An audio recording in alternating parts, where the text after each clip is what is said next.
Hi, I'm Robbie, the creator of iPrecision. This is an update about the additions and changes to iPrecision in the last month or two. I'm recording this in June of 2026. There have been a couple of things added, a few things tweaked, hopefully improved. So to let you all know what's available, and might as well start with how to update iPrecision. The old update system failed due to some technical problems at the server. So right now, if you're on an older version and you click check for updates, it might just give you some weird code, which doesn't help. If you just go to iPrecision.com/downloads, you can always get the latest versions. Just download them, install them on your computer. In newer versions now, if you click on check for updates, instead of having to go to the website, you can just click on download the update. It'll download automatically onto your computer and you can install it generally from the downloads folder. Alongside that, we've made some changes particularly to the EP Recorder app. I think is the biggest change for now. Some of you may be using the gyroscopes with Vesticam by now. So there's the WitMotion gyroscope, which fits on the goggles and plugs straight into your computer, or the Firefox app, which is available on iPhone and Android. It's a free app which you can tuck into the goggles and it will record head movement. But it's now also available on the iPhone.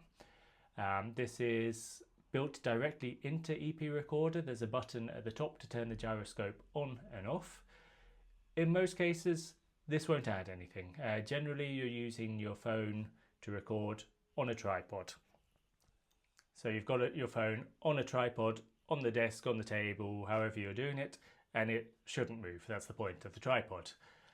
But there might be circumstances that some people want to use their phone to measure VOR, or if handheld is really unavoidable, that using a gyroscope to cancel out some of the movement can be useful. I would still never recommend using the phone handheld to record. A tripod is absolutely always better if it's possible.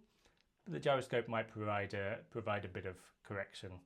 And if anyone's seen in the tripod video I put out recently, this contraption that you can put a phone on someone's head and it moves with them. With that, you could use it to measure VOR, possibly V-hits, in any case with head movement, with rotation. So that's the main reason that the gyroscope feature has been added. To make the gyroscope feature work, there's also a new file type available with iPrecision, with EP Recorder.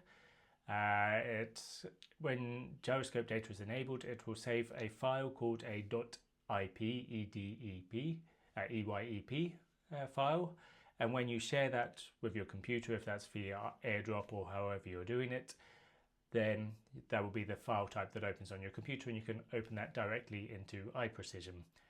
You do need an updated version of iPrecision, but you should be updating anyway.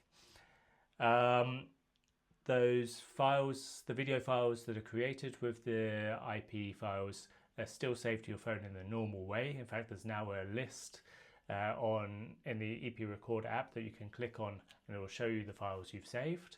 And it's also saved now into an EP Recorder album in your photos on your phone automatically. So you can still access the raw photo file as well as the packaged file with the gyroscope data.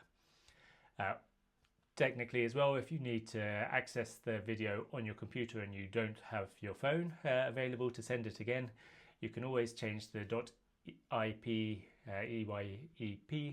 file to .zip just by renaming the file, and then you can also access the video directly. So that's the main changes to the EP Recorder app. In iPrecision, it now also obviously opens the IP files, very important, otherwise that whole system wouldn't work. And there's also been a couple of tweaks to the automatic recording, so particularly for using goggles. I don't think it has any effect for phones, it shouldn't, but if there are any problems with the drifting of the videos on phones, it will work as well. But with particularly long videos, I was noticing that the timing of the video and the animation would drift a little bit from each other. by the end of the video, something which started exactly together might be a half a second or a second later on the recording. So it's now built into the system that this will be corrected for, that the timings should match each other by the end of the video. There's been a couple of bug fixes, a couple of updates just to tweak things which weren't quite working properly, specialized cases.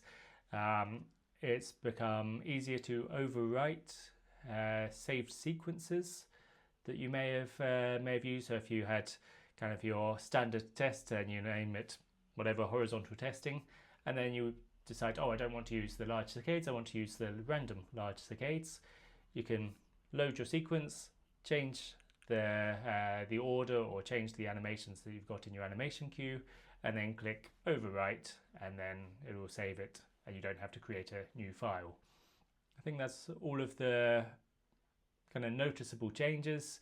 A couple of things should just be working better than they were as well, but kind of actual changes, I think that's the big things for now.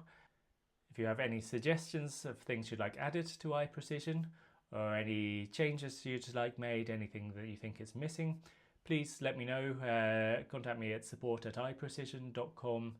I'm interested in anything which can improve it, so please let me know if you'd like anything changed or updated. Thanks.